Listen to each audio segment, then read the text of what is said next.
संत रोहिदास चर्मोद्योग व चर्मकार विकास महामंडळ मर्यादित जिल्हा कार्यालय कोल्हापूर यांच्यामार्फत होलार समाज आर्थिक विकास महामंडळ मर्यादित या उपकंपनीच्या फलकाचे अनावरण समाज कल्याण विभागाचे सहाय्यक आयुक्त सचिन साळे यांच्या हस्ते करण्यात आले।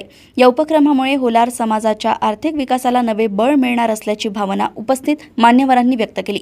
होलार समाजाच्या आर्थिक सबलीकरणासाठी स्वतंत्र महामंडळ स्थापन करण्याची मागणी अनेक वर्षांपासून करण्यात येत होती। अखेर शासनाने या मागणीची दखल घेत होलार समाज आर्थिक विकास महामंडळ मर्यादित या उपकंपनीची स्थापना करण्याचा निर्णय घेतला असून त्याच्या फलकाचे अनावरण कोल्हापूर येथे करण्यात आले। होलार समाज आर्थिक विकास महामंडळ स्थापन व्हावे यासाठी अखिल भारतीय होलार समाज संघटनेच्या पदाधिकाऱ्यांनी सातत्याने शासन दरबारी पाठपुरावा केला होता। पंढरपूर येथे प्रदेशाध्यक्ष रणजित ऐवळे यांच्या नेतृत्वाखाली मुख्यमंत्री एकनाथ शिंदे यांच्या ताफ्याला अडवूनही ही मागणी मांडण्यात आली होती। त्या आंदोलनानंतर या मागणीला गती मिळाली आणि अखेर शासनाने स्वतंत्र महामंडळाची घोषणा केली आहे।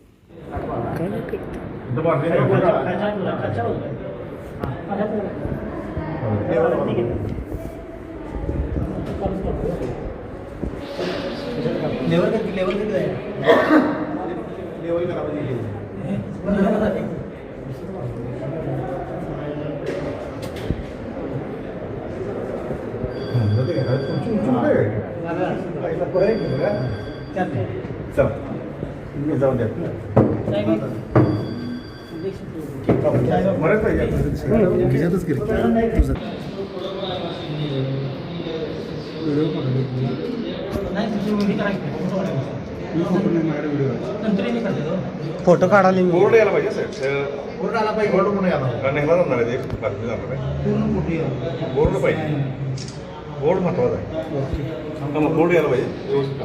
अशाच बातम्या जाणून घेण्यासाठी बघत रहा दैनिक समतेचा आवाज आणि बातम्यांना लाईक करा, शेअर करा आणि चॅनलला सबस्क्राईब करायला विसरू नका।